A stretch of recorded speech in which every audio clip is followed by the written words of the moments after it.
Bill Wendell Scholarship Program has awarded over $28,000 to deserving high school students with really deep voices. It's Late Night with David Letterman. Tonight, Mel Gibson, 1988 Indy car champ Danny Sullivan, and musician Bobby McFerrin. Plus me, Paul Schaffer, and the world's most dangerous band. And now, a man whose terrible cold didn't prevent him from sleeping in the bushes of the A&P last night, David Letterman.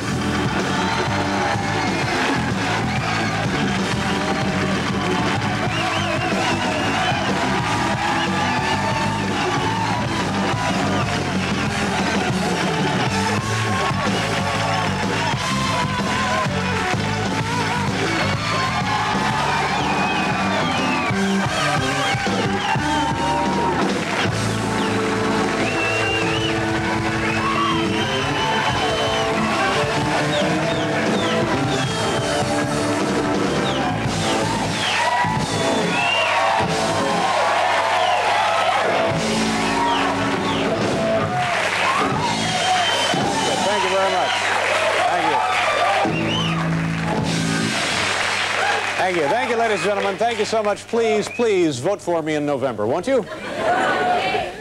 I thought this was kind of interesting. According to the New York Times today, George Bush, our president-elect, has now decided on his White House chief of staff. It will be Governor John H. Sununu of New Hampshire. Governor John H. Sununu of New Hampshire. He will become the first president in White House history whose name sounds like part of a knock-knock joke. First White House official in history. First, not the first president, first White House official.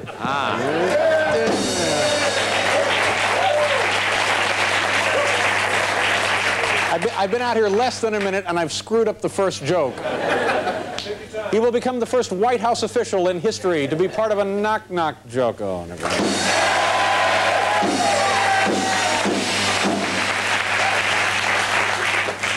Ladies and gentlemen, we have now evidence that we're very close to the end of civilization. Why? Phil Donahue did his show the other day dressed in a skirt. Not only a skirt, a blouse, and a sweater. Phil Donahue, a married man, a grown man, an adult, at his own television show for nearly 20 years, dressed as a woman. Oddly enough, the topic of the show was the federal deficit. So we don't know... Sununu, ladies and gentlemen, part of a knock-knock joke. Stop it! Continental Airlines announced that they're raising their fares on 2/3 of their domestic flights. A Continental spokesman, however, said, good news, the increase in fare will have no effect on the same lousy service you've come accustomed to.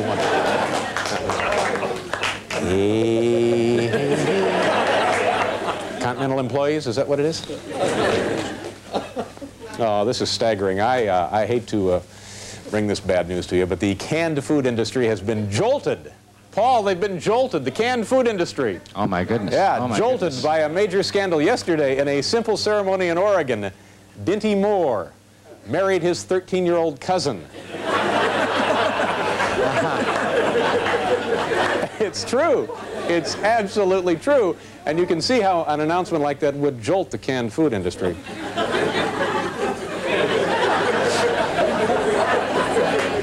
Ladies and gentlemen, on the program tonight, this is a pretty good show, isn't it? Is it art?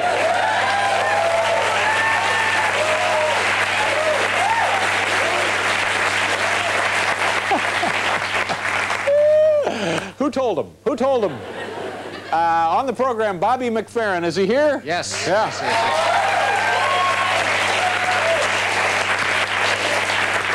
Also on the program, 1988 IndyCar champion Danny Sullivan is here.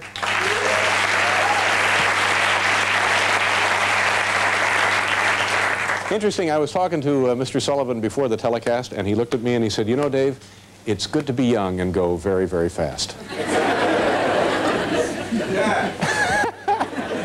don't know what that means. And also, Mel Gibson was supposed to be here. And, of course, he will. You babies. The good friend Paul Schaffer, ladies and gentlemen. Say hello to Paul Schaffer.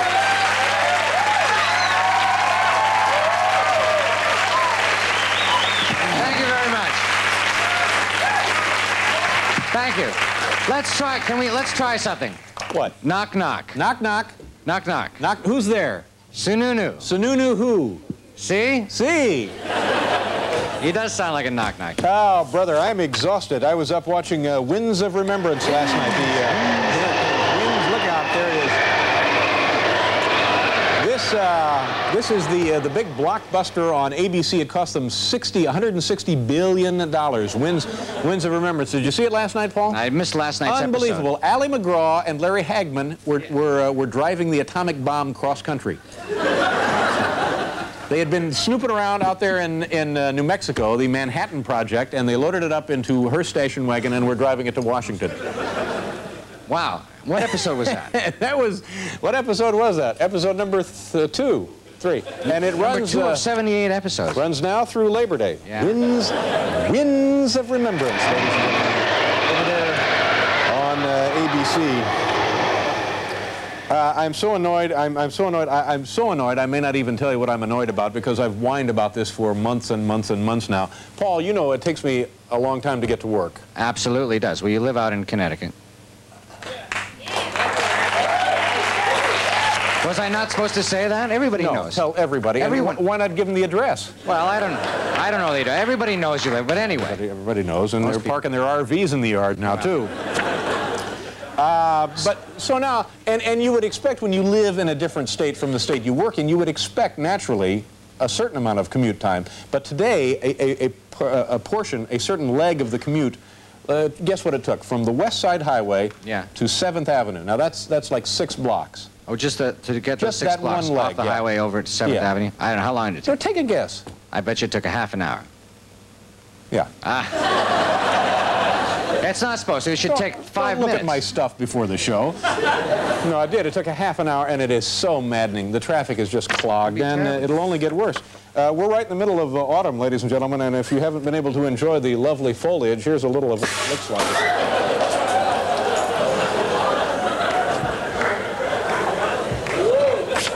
I think we had some buckshot in that one. Let's do our top 10 list tonight. We got a great show. It's a really good show. Did I mention who's on? Mel Gibson. Yes. Who's in the Winds of War? Winds of Remembrance, by the way. Winds of Remembrance. Danny Sullivan and also Bobby McFerrin. The category tonight, top 10 signs that people are getting dumber. Top 10 signs that people are getting dumber. Okay. Here we go. Number 10. Detailed instructions now provided with all new socks. Number 9, share cologne. Boy, that's a certain tip-off if I ever... Number 8, Nobel Prize for Literature given to guy who first hyphenated oat bran.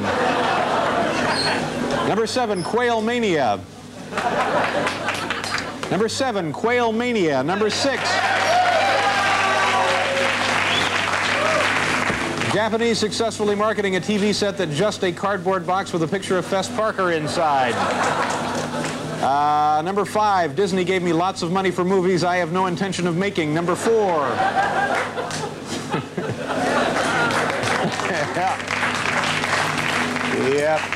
Yep, the old hold-up. Number 3, people will applaud even when no joke has been made.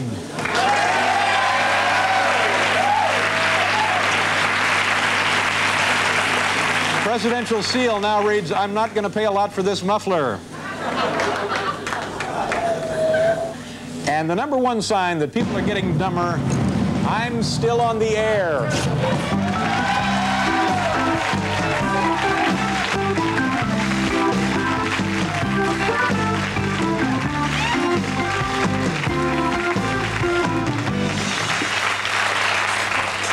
You know, Paul, it's so true, isn't it? It's good to be young and go very, very fast. Very fast.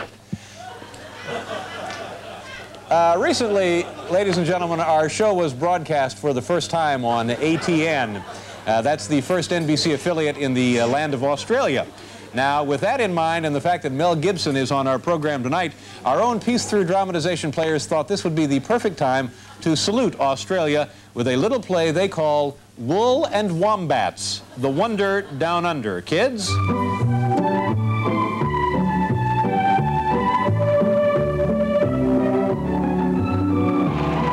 Welcome back back to ESPN's lighter side of Australian rules football. Check out this scene where Brisbane's Ken Nagle catches the ball right off his head.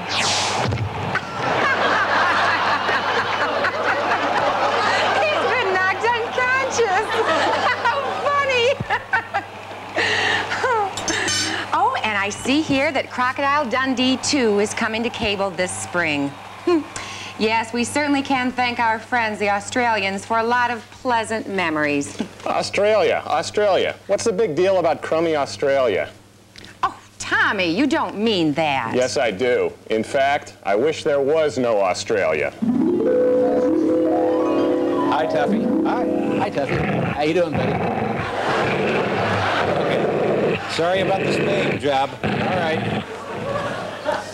Wow! Late night talk show host, David Letterman. Hi, kids. How is everybody? You know, I was just in the trailer park here promoting Kirstie Alley's February 23rd, 1989 appearance on her show, and I couldn't help but overhear. Now, Jimmy or Timmy or Billy or whatever your name happens to be this time, is it true you really wish there was no Australia? Well, sure. Australia's nothing but a bunch of drunken boobs singing Waltzing Matilda. Oh, well, now, no. Australia is the world's leading producer of wool, and without Australia, you wouldn't be wearing this lovely wool sweater. Well, good. It looks stupid, and it's very hot and uncomfortable. I see I'm going to have to take another run at this. What was the most exciting moment of the 1972 Country Music Awards show? Oh, that's easy. Olivia Newton-John being named Most Promising Newcomer. Well, right, there you go. Now, Olivia Newton-John, she is Australian, and if there was no Australia, the award would have probably gone to the Hager brothers. How empty life would be. Yeah, that's We right. get the point, Dave. Because of our Australian friends, every day is a good day. Timmy, don't you mean good die? That's very, very cute.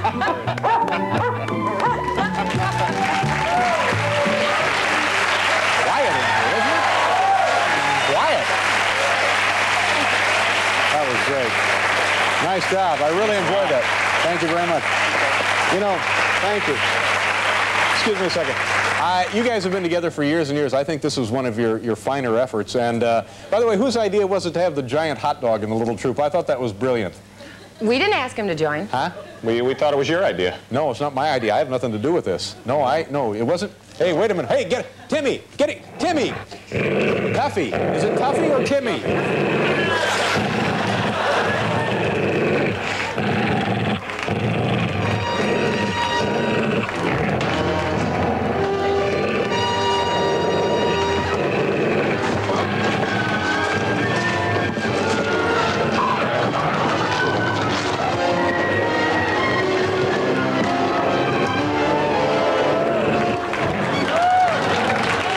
Nice work, Tuffy.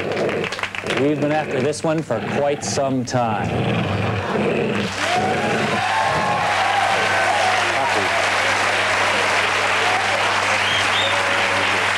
We'll do a commercial. We'll be right back here with Mel Gibson.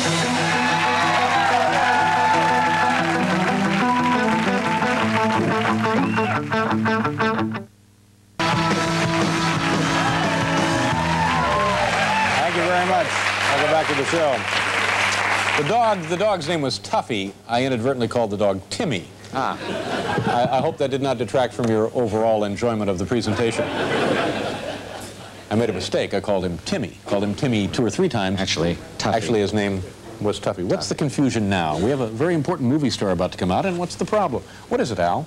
You have to give me a cup? Sorry. You have to give me a cup. Is there something in the cup? Empty. Empty. Oh, thank you very much. to go with the other 2 empty cups, I guess. So now we... What about the salad plates? Bring out the salad plates. That's fine. Okay. Called him Timmy. I called the dog Timmy. The dog's name is actually, of course, see, Tuffy. Our first guest tonight. It's quiet in here. Very quiet. It's quiet. It's a little bit quiet. Winds of Remembrance.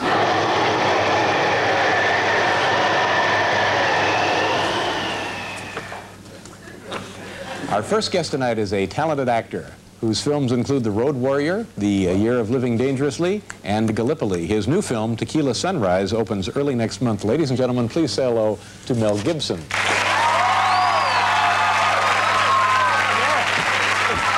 to see you. How are you? Good. Have a seat. Just go around. Whatever you want to do. Cup of coffee. How you doing? Very well, thanks. Nice to see you. Let me ask you a couple of questions because I was confused. I was under the impression you were an Australian, but you were actually born in the United States and New York. I was born in New York. Finish the story. How old were you when you moved? 12. Yeah. Where about in New York? Peekskill. Yeah. And what were the circumstances surrounding your move to Australia? My father had hurt himself, industrial accident at work, and he was partially, he decided to go off and explore the land of his mother. His mom was from Australia? Yeah. Yeah. So he uproots the family and takes everybody down there. Was that traumatic for you at 12 years old? Not really. It was fun. It was scary on one hand, but it was a boy's own adventure on the other. Yeah. What city did you move to? Sydney. Yeah. And you lived there then the rest of your life so far. Yeah. Any thoughts about moving back to the United States? Well, I've been here for, I mean, it's pretty tough to commute when you have to work here, so I like to stay at Los Angeles. Yeah. Stay there 6 months at a shot. Yeah. Oh, so about half and half then. Yeah. Yeah. When you go to Los Angeles, are you comfortable with things there? I mean, it's driving around on the freeways troubling you. Do they have freeways like that in Australia? Well, I've had some trouble on the freeway, but hey, I've been saved by other celebrities, you know. It actually happened to me one time. I don't know what that means. Well, I was saved by Michael Nesmith one time. Really? Yeah. In an out-of-the-way town. He's just sitting by the phone at home waiting for emergency calls and then... I guess so. No, I didn't actually send out the cry for help, but it must have been the vibe. Yeah. And where were you going and how did you get lost? I was going to Santa Barbara and I had the wrong directions. So I ended up out in the middle of, I don't know where it was, somewhere in the boonies. There were oil wells pumping and there were dogs with no legs and tumbleweeds and stuff like that. So there I was, trying to use a public lavatory for my 2 young sons, twins, and I had them in there and there were no lights. And it was kind of like the black hole of Calcutta. It was kind of feel your way around in the dark, which is always an adventure in a toilet. Yeah. And? Well, I pulled back up to the Bowser because I needed some petrol or gasoline, I guess you call it. Pulled back up to the Bowser? The Bowser, you know, the thing that the gas comes out of. You stick it in the car and fills up and... Nozzle, I think. Nozzle? Yeah. Yeah. Nozzle. Okay. Nozzle. Put the nozzle in. And Bowser was the name of the stuffed dog in that thing we did earlier. I thought it was Timmy. See, that's my fault. I confused everyone. So anyway, you're back at the Bowser. Yep. And all of a sudden, a tall, lean figure with a Montana kind of accent, I think he's from around there someplace, said, "Hey, you're Mel Gibson, aren't you?" Like that. And I said, "Well, yes, because I am." And he directed me. Yeah. He led me out like Moses, you know. Let my people go. He took me out and he put me on the right road back to Santa Barbara. Then he just waved a goodbye. He didn't want your thanks or anything. Yeah. Did you know that it was Mike Nesmith? Yeah, I did. Yeah. Yep. And he didn't interview. Did you then have a chat about, I'm Mike Nesmith and I used to be a monkey and... Well, that's nice stuff. Yeah, he missed an evolutionary link. How big a family do you have? Well, there's 5 children. Yeah. Do you mind if I ask how old you are? You're not a very old man at all. No, 32. 32. That's a lot of kids for... 32. Yeah. Well, are you from a big family? I am. Yeah. Yes, 10 brothers and sisters. And it was, that's fun. That's kind of fun. There's always people around. And I had a lot of brothers. It's good and bad. I mean, I had 2 younger, but they were a year younger than me, the twins. And they were like the twins from hell. And they were sort of born killing machines. And I used to have differences with them. I mean, they used to try and kill each other, but when it came to me, they'd somehow, no matter what, forget their differences and lie. Yeah. But I used to find... Are you the only one who's pursued acting in the family? I got a younger brother who likes to dabble in it a bit, but I think he's a better writer. Yeah. We have to do a commercial, and then we'll continue here with Mel Gibson, ladies and gentlemen.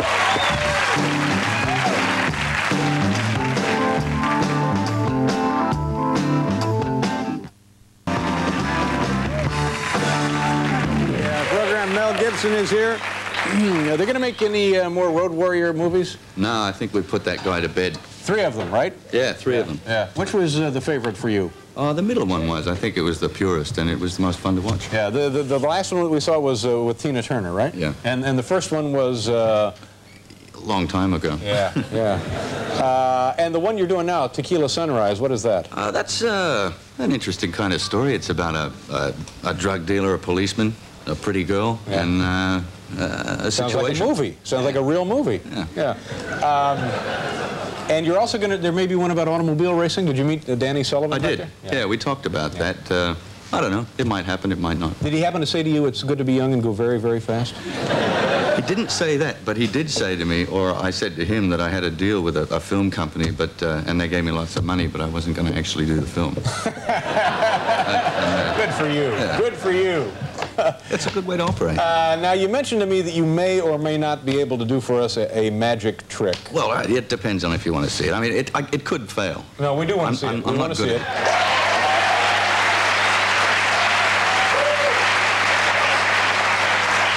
Well, if you want to see it, I've got 2, actually. I mean, do you want to see the leg one or the sugar one? Let's see whatever you want to see. Okay. All right, now, here is a packet of sugar. I think that's the right one. It certainly seems to be sugar. Now, what I want you to do is to open... How many calories in a packet of sugar? Do you have any idea? 16, that's I'll go right. with that. It says 16 right here on the packet. Does it? Yeah. I don't read it. Yeah. I don't use it. Anyway, you open up the envelope. All right. And now what I want you to do, David, is to pour that sugar into my hand. All right? Are you ready? Just pour it in there? That's right. All right. Just about 16 calories. All right. Wow. Which one do you want it to come back in? Now it'll come back?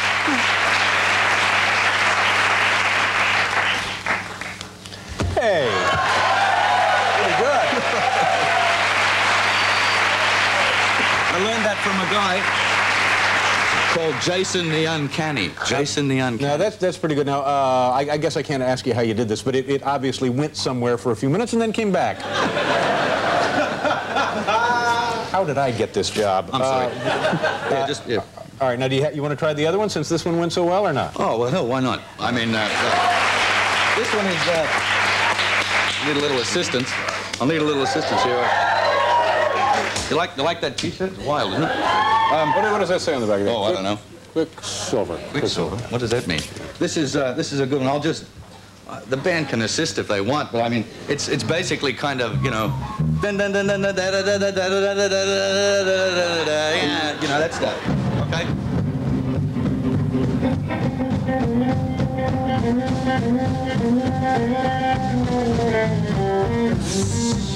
Thank you. Very impressive. So, where are you off to now? You in the United States for a while or back to Australia? I'm going to stick around for a while. I have to do a sequel. Oh, a sequel to Lethal... sequel to Lethal Weapon. See, I'm waging a campaign to stamp out sequels, but nonetheless, I hope this is a big success for you. Me too. And then the other one, Tequila Sunrise, opens very soon. December 2nd. Yeah. Good to see you. Thank you very much for being here. Nice job. Mel Gibson, ladies and gentlemen. We'll be right back.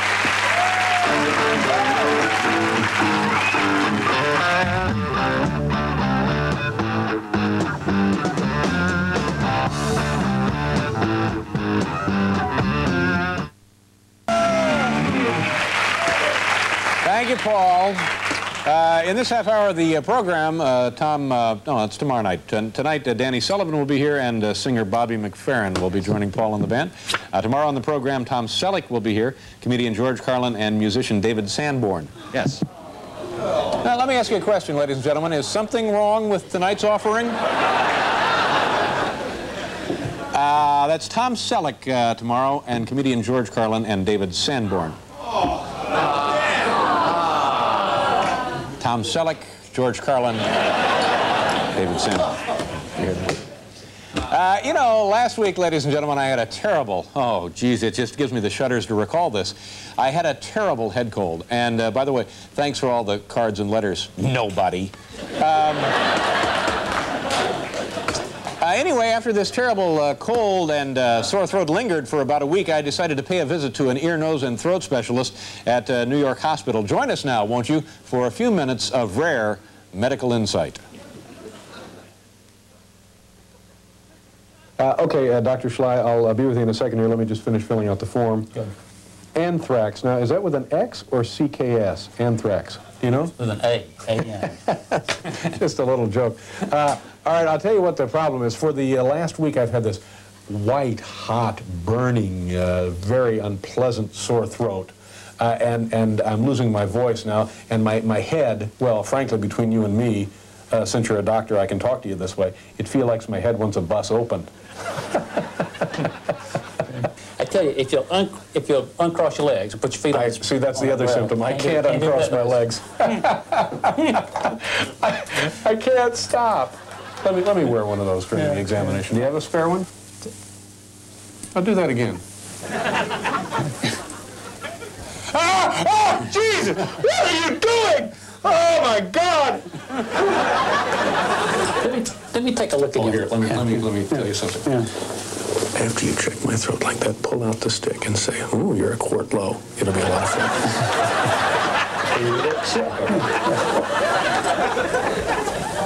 All right, good. So just open your mouth for me now. Good.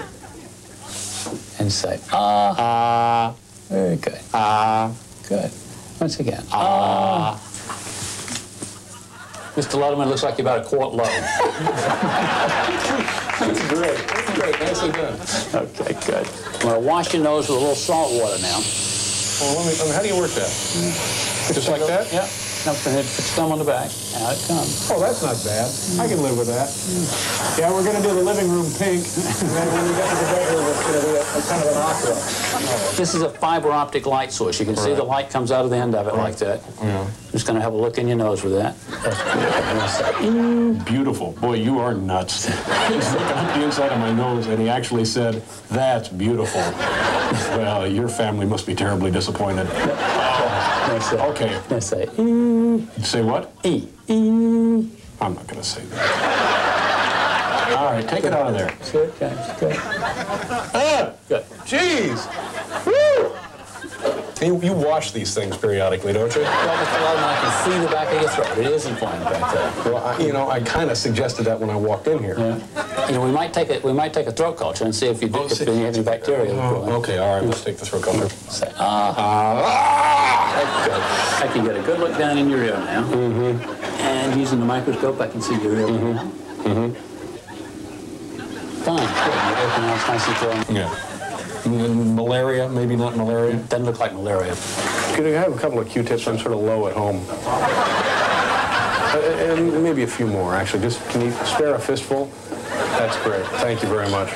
That's perfect. And some of those sticks, because I like to make my own popsicles at home, you know, where you freeze up the Kool-Aid. That's great. Thank you very much. I appreciate it. You got it. Thank you. Okay, that's terrific.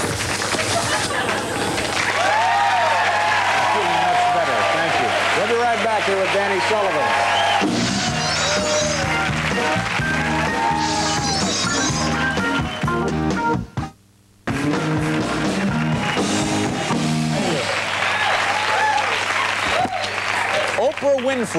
Oprah Winfrey has lost in the last 6 weeks 260 pounds. Holy cow. Yep. And Robert Morton has lost 200 pounds in the last That's right. Our producer, Robert Morton, when he started producing the show, weighed close to 300 pounds. That's true. And now he weighs just like 98 pounds. 98 pounds. Yeah. And I'm thrilled. We're thrilled for him. Eating nothing but saltines and lint he finds in his pockets. That takes discipline. 260 pounds, though, for Oprah. That's amazing. A load. That's like a whole nother talk show host there. If somebody could find those 260 pounds, they could start another show. Do another show.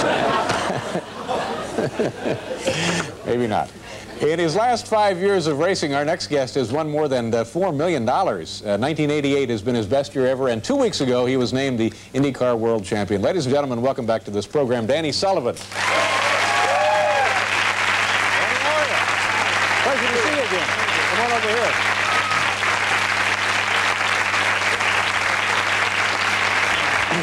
Don't you think, seriously, it's good to be young and go very, very fast? It is. Yeah. I think it's great. Will you do me a favor? Okay. The next time you win a race, and you're climbing out of the car, and they go through that ritual of switching hats, why do they do that exactly? Well, basically just to get all the sponsors' picture taken in the winner's circle. It's not even for TV. It's more for just the still photography. So they can say, we were there, we helped win. did it. So how many hats would there be? Beer hats? In your case, one beer hats, the sponsor hat of the race, the sponsor of the series. Tire hats? Tire hats. Yeah. Those guys are always first. They don't give you anything, but they're always first. Goodyear's always there, you know. But, all right, so, and there's a lot of confusion, and everybody's happy because it's been a long, grueling, tiring race. I want you to, and somebody will say to you, some commentator from some network, how was it? And I want you to say, it's good to be young and go very, very fast. I will. I'm going to do it. The best one ever of that was Jackie Stewart with won the Monaco Grand Prix, and he was sick. And they ran up to him, and he was taking his helmet off, and they said, well, what was it like out there, Jackie? And he just threw up right there, everything. I don't think they showed that one on. Wouldn't it be odd if he did that every time? You know, the first time they say, well, maybe it's just the flu. The next 2 or 3 times they think, well, I'm going to have to remember that. Jackie's idea of a prank. I didn't even know where to begin. There's so many things I want to talk to you about. Let's go back to 1985 when you won Indianapolis. Right. And that was the year, and everybody saw that sensational footage of you spinning. You 360 the car, going what? How fast were you going? Well, going into the corner, probably 220 miles an hour, and we probably slowed down to around 200 by the by the time we spun. That's right. So you're spinning now. Right. You're angry. You're angry. Okay, you're angry. And you spun trying to pass Mario Andretti. Right. I had actually passed him and was pulling up in front of him, and when I went across the little stripes in the track, I lost control of the car. Yeah. And so you're blaming it on those stripes? Is that what you're saying, Danny? That was part of it, yes. So then you go on and you pass him again, nothing was wrong, and you win the race. That there is a career, winning the Indianapolis 500. Now, do you talk to Mario afterwards? Does he say anything to you like, geez, you scared the hell out of me? Or... No, I thanked him for being the guy behind me because he did a great job to avoid it. He made a comment that I took the bait and, you know, kind of spun, but no, there wasn't a whole lot said after that. We just kind of go on. Is there much camaraderie among drivers? Yeah, as long as you're not winning the races. then they're not quite as friendly. No, they're actually quite good. You realize that, you know, we're with those guys week in and week out, all season long. Our lives are in their hands as well, so there has to be a certain amount of camaraderie. How did you get started doing this? Because I guess you started out in military schools, which suggests to me that maybe you were a problem at home. Well, I didn't think so, but I'm sure my parents, the reason they sent me there was usually to shake the kids up, Yes, and but anyway, I got out, went to college for 2 semesters. Where'd you go to school? University of Kentucky. Yeah. Basketball country, and then I came here for a weekend, stayed 2 years, and a friend of the family... Came here for a weekend? Yeah, we stayed 2 years. Couldn't find the airport? What was the problem? No, we had rather a good time. Yeah, you know, you figure you're 19 years old and in New York, and... But at any point up to then, had you shown an inclination toward driving race cars? Everybody said so, but I never went to any races. I was always the guy driving everybody home when we were too under the weather to get there, and I just enjoyed driving cars, but I didn't follow racing. I didn't go to races. I didn't go to racing school. We had station wagons, automatics. You know, I didn't even... Well, it's interesting because, you know, driving in a carpool is a far cry from spinning at 200 miles an hour at Indianapolis. That's true, but we tried that on occasion. I see. Carpool, but... So then what did you do? From you were a waiter here and then you went overseas? Is that what happened? A friend of the family tried to get me back on the right track and said go to college, and I said no, driving school. So we made a deal. You go to the school. If you do any good, you can continue. If not, you got to go back to college. So you went to driving school in England? In England. How old were you then? I was 21. 21. Now see, that must have just been the best time of your life.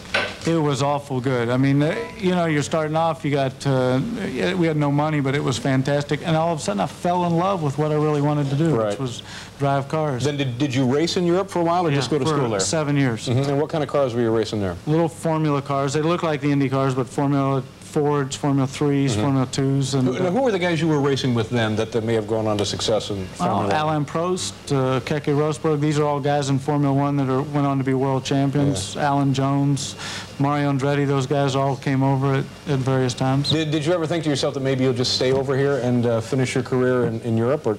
I thought so. I thought my career was finished long before that because I couldn't really get into the kind of cars that I needed to, and I wasn't very successful. So I came back to the States, got a shot, got a great sponsor over here, and got it going. Went back to Europe and did Formula 1. Had a chance to come back to the States and drive Indy cars, and that was 5 years ago. You're on top of the world now, aren't you? I feel great, yeah. Let me ask you a couple of idiotic questions that people always ask you. You're going 200 miles an hour, 220 miles an hour, I guess, on some tracks. Well, is there any way you can explain to us what that feels like? It's just raw sensation, isn't it? It's very fast. I could have perhaps guessed No, because what happens is you know, the first car I drove only went about 120, 130 miles an hour. So you work up to those things. But I tell you, even for us, we drive all the time. When we go back to Indianapolis, like the first time next spring, the first time you go 230 miles an hour, it seems awful fast. And then later in the week, But let me ask you a question. I drive to work every day, and I drive like the Merritt to the Hutch to the West Side Highway and so on and so forth. And 2 or 3 times in the course of that, I'll maybe get something in my eye, or I'll be fiddling with the radio. Now what happens if you're doing 230 miles an hour and you think, oh, dear, what the hell? Well, you know, I mean, or if you sneeze or if you breathe, I mean... It's not quite as bad as that, but everything for us slows down a little. It's almost like it's in slow motion. Even when I spun, everything was going in slow motion. You knew exactly what was happening. Of course, I thought I was going to hit the wall, too, but everything tends to slow down and become a little bit more relative. You know, boxers have said Muhammad Ali threw, 5 jabs a second or something like that, but they say they saw every one of them coming there. The tennis players get serves at, 100 miles an hour. The baseball guys. We couldn't conceive of that, but they do it day in and day out, and it becomes relative to them. It must be great fun. Is it great fun? Fantastic. Yeah. Well, congratulations. Things are going certainly very, very nicely for you. Thank you. And next year, maybe you repeat. We're going to try to repeat, try to win Indy. Good luck to you. Thank you. Danny Sullivan, ladies and gentlemen. We'll be right back here.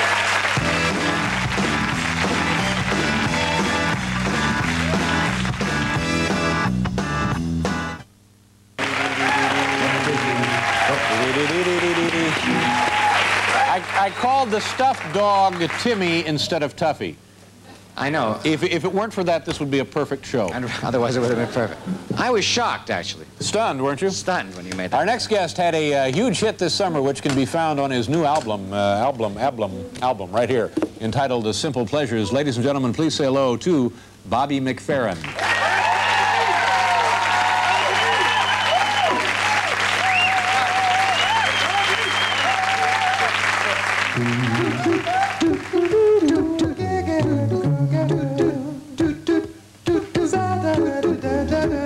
Sing it, fellas, you guys are great.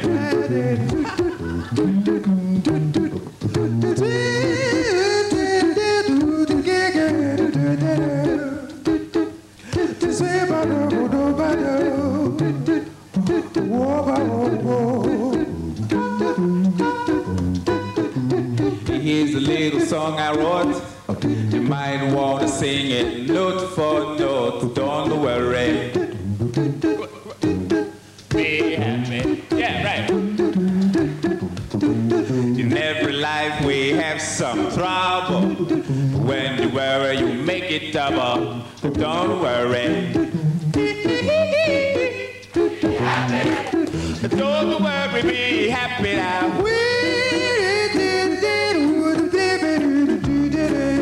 Don't worry, be happy. Don't worry, be happy.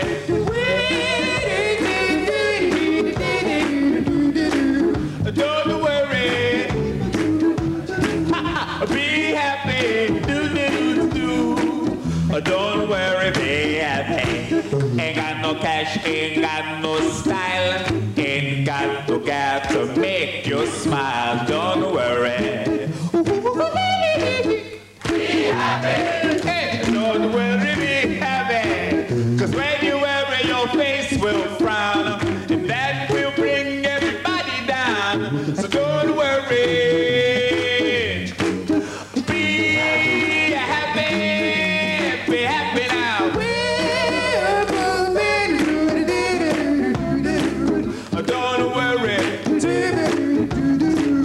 Be happy, do do do do. Don't worry, be happy now. Do do do do do do do. Don't worry. Bye bye bye bye. Be happy. Do do do do. Don't worry, be happy.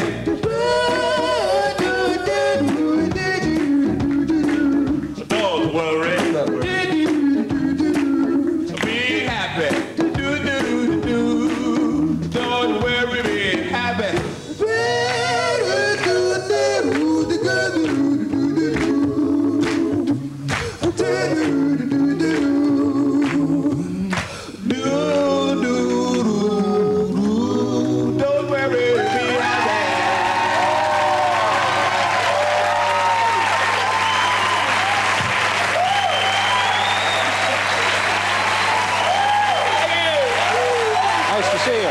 Thank you very much for being here. You're welcome. We'll be right back, folks. We'll be right back. Nice job.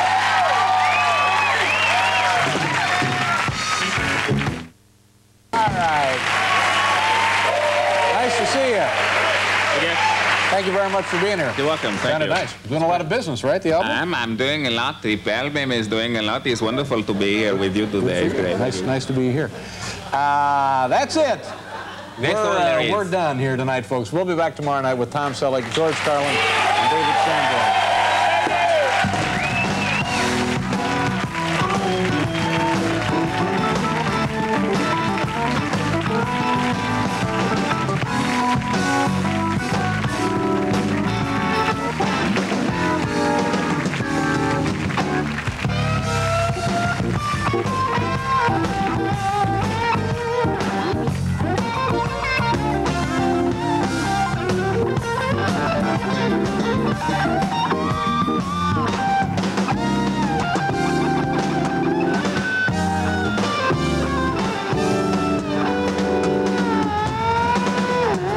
Next, political commentator Pierre Solinger discusses the Kennedy years with Bob on Later with Bob Costas.